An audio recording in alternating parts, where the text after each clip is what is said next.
अस्सलामुअलैकुम दोस्तों। जैसा कि आप जानते हैं कि मोहम्मद आमिर पाकिस्तान और दुनिया भर के नामवर बॉलरों में से एक है और वो एक ऐसे बॉलर हैं जिन्होंने बहुत से और बड़े बड़े प्लेयर को अपना शिकार बनाया है। आज हम आपको इस T20 वर्ल्ड कप में मोहम्मद आमिर के बताए हुए प्लेइंग 11 के बारे में बताएंगे।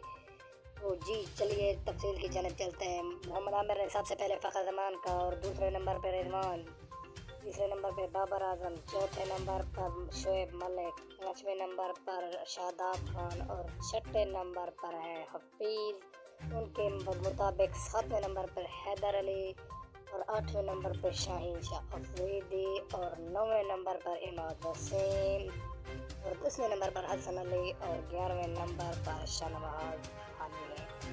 तो उन्होंने इस प्लेइंग 11 के बारे में कहा है कि यही प्लेइंग 11 इंडिया के खिलाफ खेले तो पाकिस्तान जीत सकता है, इसके अलावा नहीं। जी मैं आपको इसके आगे भी तफसील देता चलूँ। इससे पहले अगर आपने हमारे चैनल की सब्सक्राइब नहीं किया तो जल्दी से हमारे चैनल को सब्सक्राइब कर दें और बेल आइकन को दबाना हरगिज़ मत भूलिएगा ताकि हमारे सबसे पहले वीडियो सबसे पहले आप तक पहुँचे। शुक्रिया। अल्लाह हाफ़िज़।